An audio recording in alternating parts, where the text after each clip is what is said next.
السلام علیکم ورحمۃ اللہ وبرکاتہ۔ الحمد للہ رب العالمین، والصلاة والسلام علی اشرف الانبیاء والمرسلین وعلی آلہ واصحابہ اجمعین۔ قال اللہ تعالی وتبارک فی القرآن المجید والفرقان الحمید۔ بسم اللہ الرحمن الرحیم۔ من عمل صالحا من ذکر او انثى وهو مؤمن فلنحيينه حیاة طیبہ۔ صدق اللہ مولانا العظیم وصدق رسولہ النبی الکریم الرؤوف الرحیم۔ اللہم نور قلوبنا بالقرآن وزین اخلاقنا بالقرآن وادخلنا الجنة بالقرآن ونجنا من النار بالقرآن۔ قال اللہ تعالی وتبارک فی شان حبیبہ مخبرا وآمرا ان اللہ وملائکتہ یصلون علی النبی یا ایہا الذین آمنوا صلوا علیہ وسلموا تسلیما۔ الصلاۃ والسلام علیک یا رسول اللہ وعلی آلک واصحابک یا محبوب رب العالمین۔ تمام حمد و ثنا، تعریف و توصیف اللہ جل مجدہ الکریم کی ذات بابرکات کے لیے، جو خالق کائنات بھی ہے اور مالک شہنشاہات بھی۔ اللہ جل وعلا کی حمد و ثنا کے بعد رسول رحمت، شفیع معظم، نبی محتشم، حضور ختمی المرتبت، اللہ کے پیارے، امت کے سہارے، رب کے محبوب، دانائے غیوب، مالک رقاب امم، فخر عرب و عجم، والی کون و مکان، سیاہ لا مکان، سید انس و جاں، سرور لالا رخاں، نیر تاباں، سر نشین مہوشاں، ماہ خوباں، شہنشاہ حسینہ، تتمہ دوراں، سر خیل زہرہ جمالہ، جلوہ صبح ازل، نور ذات لم یزل، باعث تکوین عالم، فخر آدم و بنی آدم، نیر بطحا، رازدار ما اوہا، شاہد ما طغا، صاحب علم نشرح، معصوم آمنہ احمد مجتبیٰ، حضرت محمد مصطفیٰ صلی اللہ علیہ وآلہ وسلم کے حضور ناز میں اپنی عقیدتوں، ارادتوں اور محبتوں کا خراج پیش کرنے کے بعد، واجب الاحترام، عالی مرتبت، ذی وقار علماء کرام، شیوخ الحدیث، سادات کرام، محتشم مہمانان گرامی، عزیز طلباء، سامعین، سامعات، السلام علیکم ورحمۃ اللہ وبرکاتہ۔ آج سے تقریباً 4 سال پہلے مجھے پہلی بار یہاں حاضر ہونے کا موقع اور شرف حاصل ہوا تھا، اور اس کے بعد دوبارہ آج یہاں حاضر ہوں۔ جب پہلی بار حاضر ہوا تھا تو مجھے استقبال کر کے اسٹیج تک لانے والے وہی بزرگ اور وہی شخصیت ہیں، میں آج جن کے عرس میں حاضر ہوں۔ سب کچھ وہی ہے، پرانا پرانا، پھول بھی وہی ہیں اور رنگ و نور کا ماحول بھی وہی ہے، اسٹیج پہ علماء کی سجی ہوئی کہکشاں بھی وہی ہیں، صرف مجھے وہ چہرہ دکھائی نہیں دے رہا۔ آجا کہ ابھی ضبط کا موسم نہیں گزرا، آجا کہ ابھی ضبط کا موسم نہیں گزرا، آجا کہ پہاڑوں پہ ابھی برف جمی ہے، خوشبو کے جزیروں سے ستاروں کی حدوں تک، اس شہر میں سب کچھ ہے، بس ایک تیری کمی ہے۔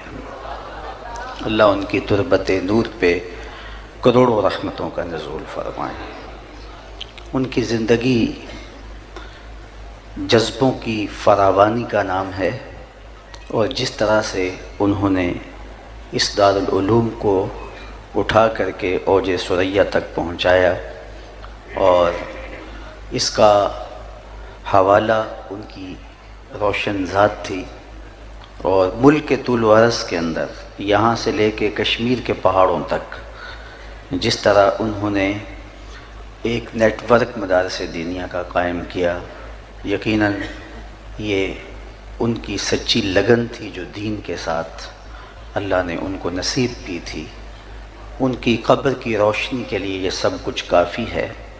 اللہ اس گلشن کو قیامت تک آباد رکھے، اور ان کے لگائے گئے پودے جہاں جہاں بھی انہوں نے شجر لگائے اس کے پھل سے لوگ فیضیاب ہوتے رہیں، اور ان کی قبر میں نور، روشنیاں اور اجالے اترتے رہیں۔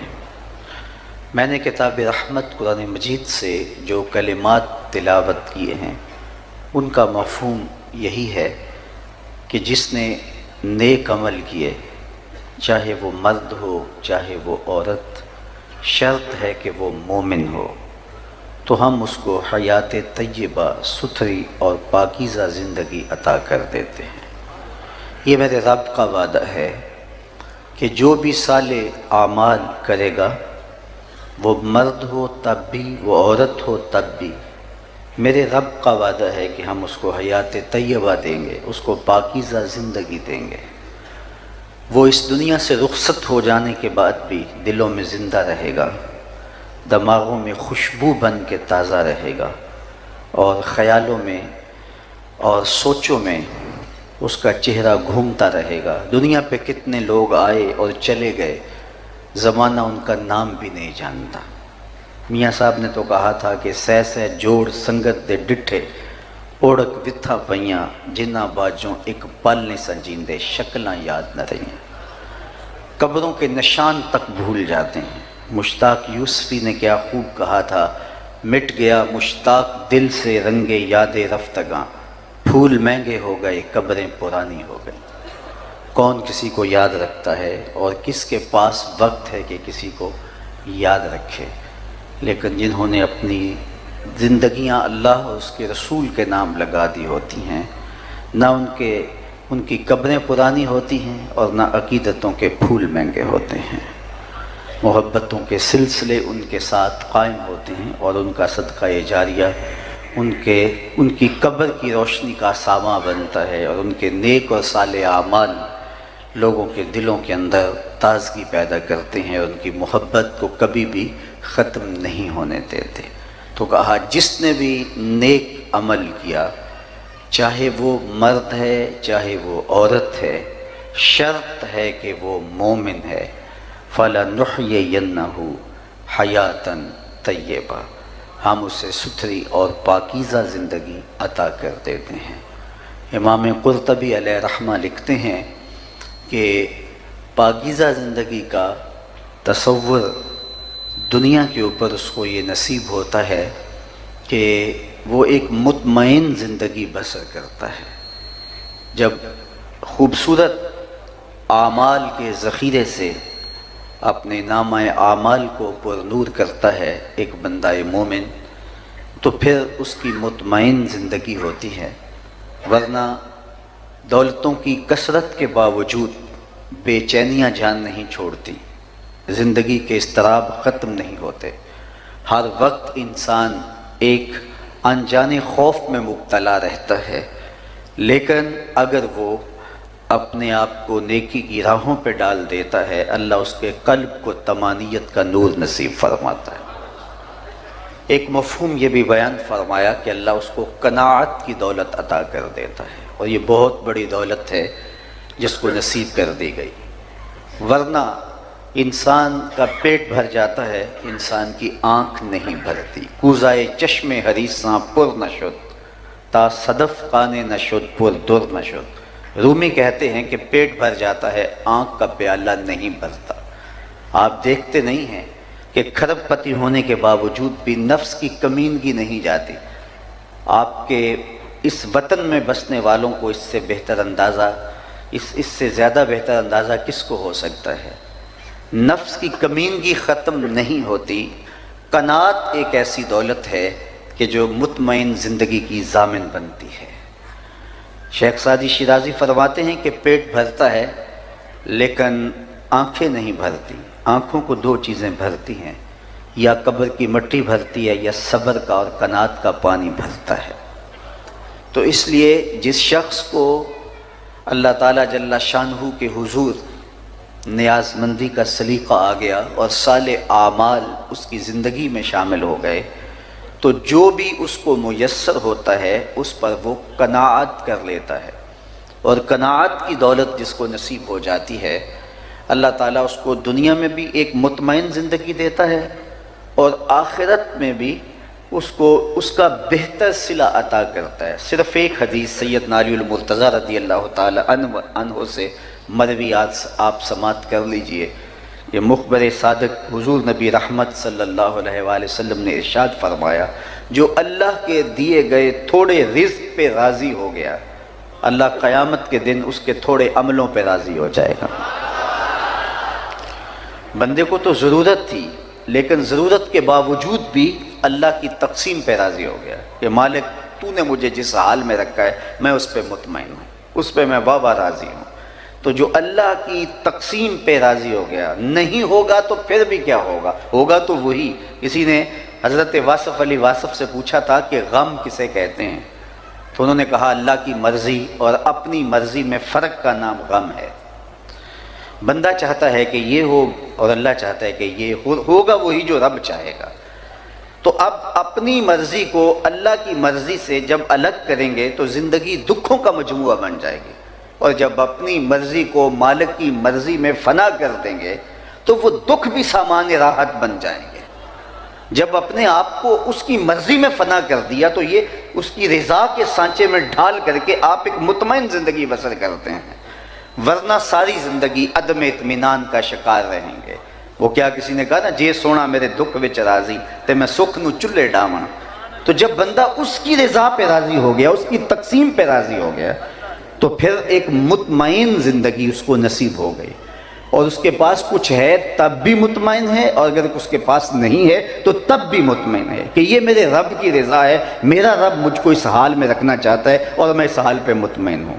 تو اللہ تعالیٰ کی طرف سے جو کیفیت بندے کے اوپر وارد ہوتی ہے اس پر وہ مطمئن ہو، جو اس کا حال ہوتا ہے اس پر اس کا اطمینان ہو، تو یہ ایک دولت ہے۔ تو کہا جو اللہ کے دیے گئے تھوڑے رزق پہ راضی ہو گیا، اللہ قیامت کے دن اس کے تھوڑے عملوں پہ راضی ہو جائے گا۔ اب ذرا اس کا دوسرا رخ بھی دیکھ لیجئے، یہ تو حضور علیہ السلام کا فرمان ہے۔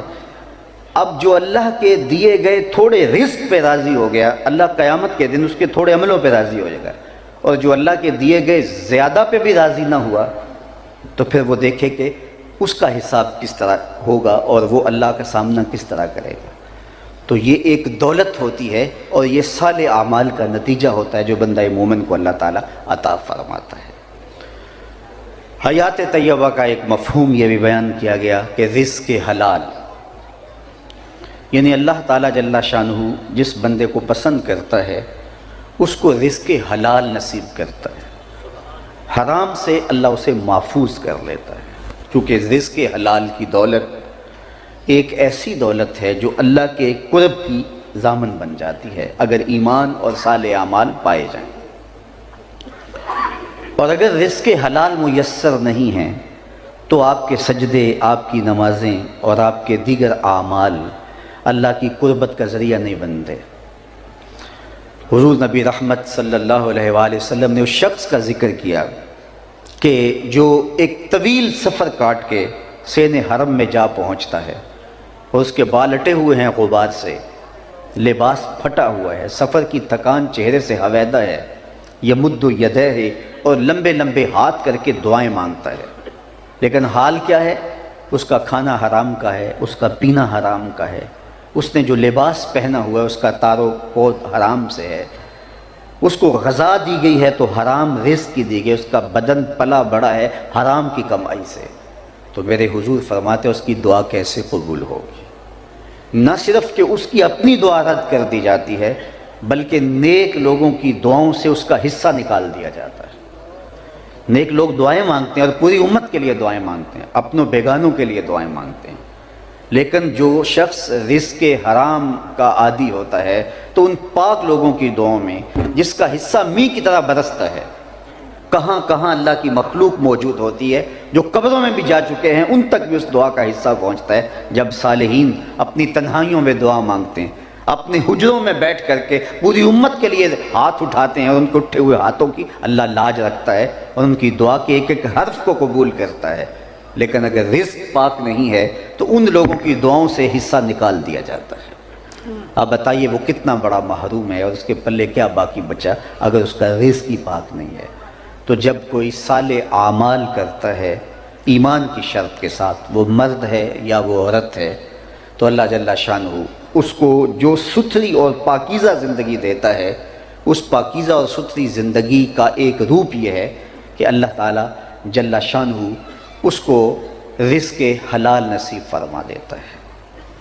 اللہ تعالیٰ جل شانہ پر رضا کا نصیب ہو جانا، امام قرطبی نے ایک معنی یہ بھی بیان فرمایا ہے کہ اللہ کی تقسیم پہ راضی ہو جانے کا مزاج پیدا ہو جائے۔ تو یہ وہ دولت جس کا اجمالی تذکرہ ابھی میں نے کیا، یہ اس شخص کا مقسوم ہے اور اس شخص کا مقدور ہے جو صالح اعمال ایمان کی شرط کے ساتھ کرتا ہے۔ یہ تو ہے اس کا دنیا کے اندر صلہ، لیکن اس کی آخرت بھی خوبصورت ہوتی ہے۔ اللہ اسے مغفرت کے نور سے مالا مال کرتا ہے، اس کو غفران و رحمت کے پردوں میں ڈھانپ لیتا ہے، اس کی زندگی کی کوتاہیوں سے اللہ درگزر فرماتا ہے، اللہ اکبر، اور اس کا حساب آسان بھی فرماتا ہے، اور اس کا نامہ اعمال دائیں ہاتھ میں قیامت کے روز دیا جائے گا۔ تو یہ صالح اعمال کا نتیجہ ہے جو اس کا مقسوم ہوگا، اللہ اکبر۔ اور حیات طیبہ کا یہ بھی مفہوم ہے کہ وہ اس دنیا سے رخصت ہونے کے باوجود بھی دلوں میں، دماغوں میں، روحوں میں بن کے، زندہ بن کے اپنی زندگی کی بہاریں لوٹاتا ہوا محسوس ہوتا ہے۔ دنیا کے اوپر کتنے لوگ آئے اور چلے گئے، ان کا نشان بھی باقی نہ بچا۔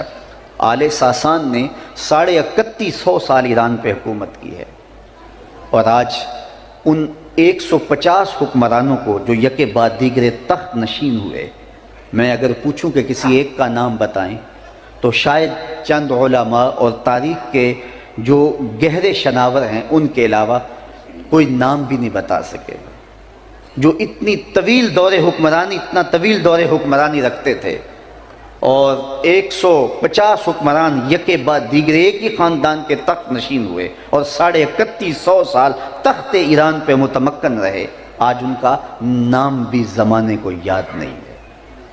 اللہ اکبر۔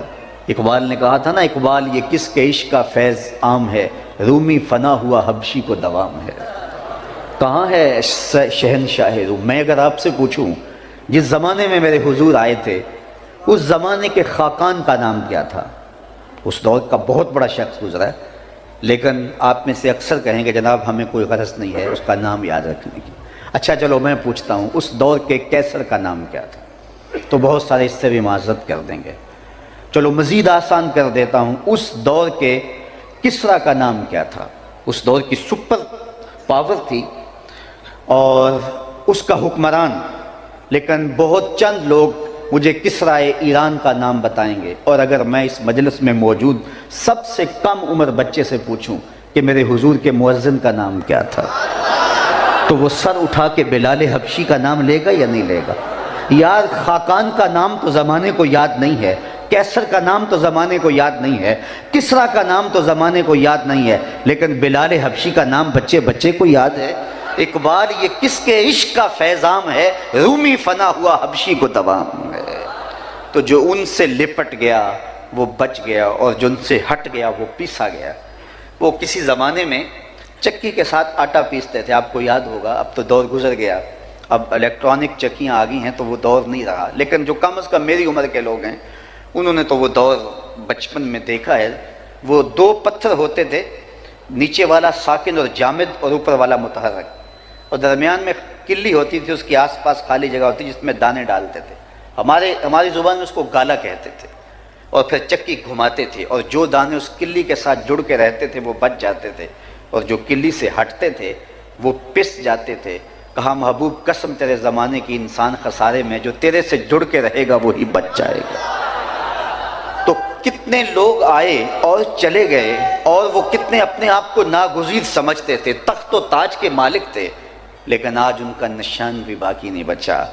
لیکن جنہوں نے اپنا تعلق حضور سے جوڑا، وہ ذات کے حبشی بھی کیوں نہ ہوں، ان کو اللہ نے عروج دیا اور ان کا نام بھی باقی رہا، اور ان کے لیے عزت و احترام کے رشتے بھی دلوں میں موجود ہیں، اور ان کے لیے عقیدت کے رنگ بھی کائنات کے اندر پائے جاتے ہیں.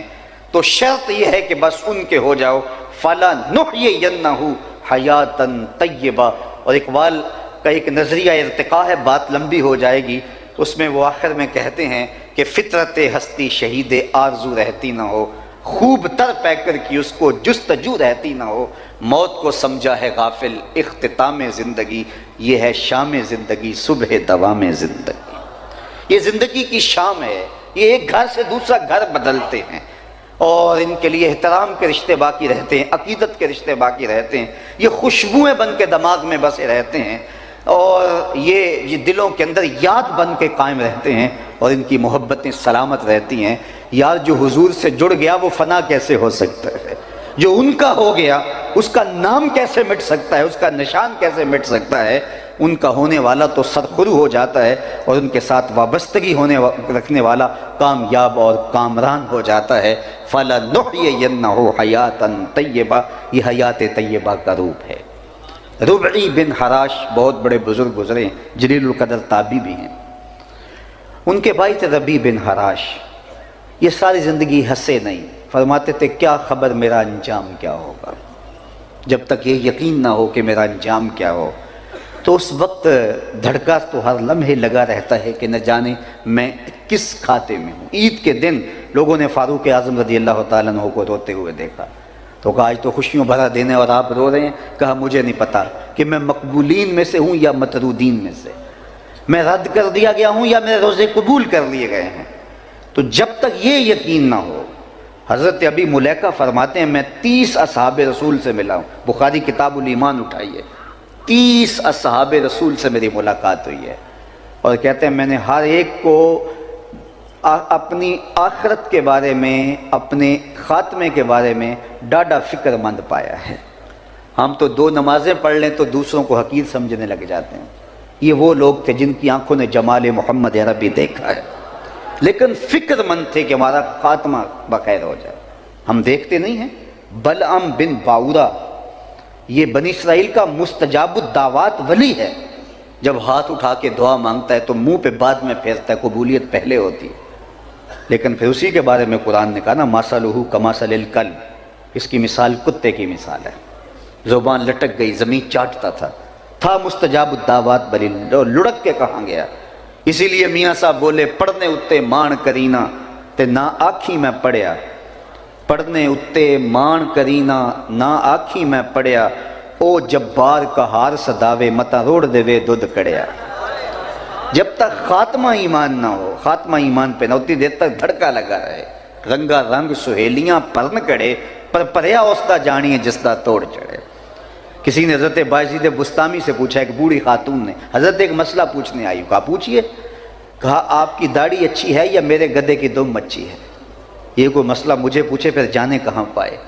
لیکن بایزید بستامی رو پڑے. کہا بڑھیا تیرے سوال کا جواب فی الحال میرے پاس نہیں ہے، یہ تو مرنے کے بعد ہی بتا سکتا ہوں. خاتمہ خیر سے ہو گیا تو پھر ہی کچھ کہہ سکتا ہوں. خیر حضرت بایزید بستامی کا 72 سال کی عمر میں انتقال ہو گیا. تو بڑھیا کو خواب میں ملے. اس نے کہا کہ میرا سوال وہیں کھڑا ہے، مجھے بتائیے میرے گدے کی دم اچھی ہے یا آپ کی داڑھی اچھی ہے؟ تو کہا اللہ کا شکر ہے میرا خاتمہ ایمان پہ ہو گیا. اب تیرے گدے کی دم کو میری داڑھی سے کیا نسبت ہو سکتی ہے؟ تو اس نے کہا کہ بتائیے آپ کے رب نے آپ کے ساتھ سلوک کیا کیا؟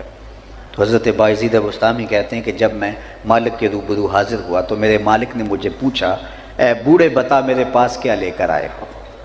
72 سال کی عمر میں انتقال ہوا تھا. اے بوڑھے بتا میرے پاس کیا لے کر آئے ہو. تو میں نے جواباً عرض کی مالک بادشاہوں کی چوکھٹ پہ فقیر آئیں تو شہنشاہ فقیروں کو یہ تو نہیں پوچھتے کیا لے کر آئے ہو، فقیروں کو تو بادشاہ یہی پوچھتے ہیں کیا لینے آئے ہو. میں لے کر کچھ نہیں آیا، تیری رحمت کا سوال ہی بن کے آیا ہوں. اللہ نے بغیر حساب کے میری مغفرت فرما دی۔ تو کہا میں مغفرت تو غفران کے پردوں میں ڈھانپ لیا گیا ہوں، اب تیرے گدھے کی دم کو میری داڑھی سے کیا نسبت ہو سکتی ہے؟ تو جب تک یہ یقین نہ ہو کہ میرا انجام کیا ہے، دھڑکا لگا رہے، ڈر لگا رہے، مومن کی یہ زندگی ہے۔ سعدی شیرازی کتنی خوبصورت بات کر گئے۔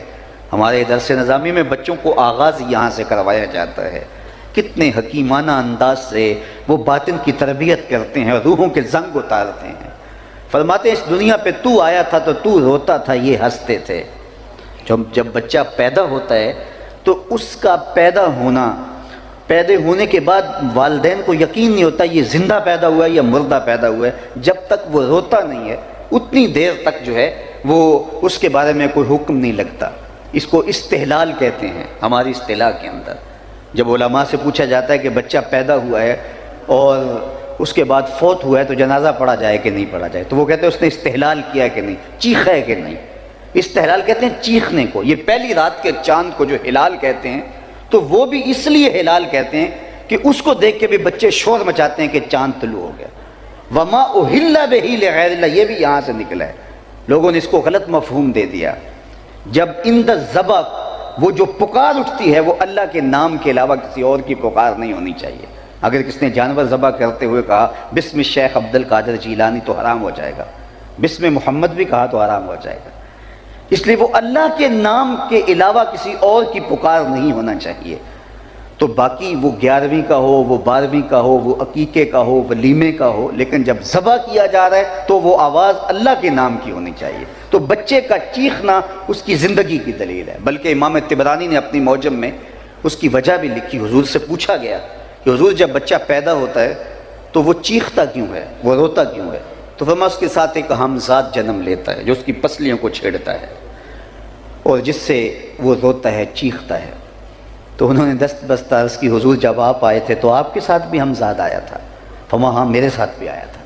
تو کہا پھر اس نے کوئی ایسی حرکت تو نہیں کی؟ فرمایا اس نے حرکت کیا کرنی تھی؟ فلما رآنی اسلم، جب اس کی نظر میرے چہرے پہ پڑی لبوں پہ کلمہ جاری ہو گیا۔ دیکھنے والے کہا کرتے ہیں اللہ اللہ، یاد آتا ہے خدا دیکھ کے صورت تیری۔ اللہ نے محبوب کا چہرہ ہی ایسا بنایا ہے جو دیکھتا ہے پھر دیکھتا ہی رہ جاتا ہے۔ تو جب اس نے فلما رآنی، جب اس نے مجھے دیکھا اسلما، تو اس نے چھیڑنا کیا تھا؟ اس کے لبوں پہ کلمہ جاری ہو گیا۔ امام نبہانی نے باقاعدہ اس پہ باب باندھا ہے کہ حضور کا ہمزاد مسلمان ہو گیا اور اس پر دلائل بیان فرمائے اور ذکر کیا۔ اللہ اکبر۔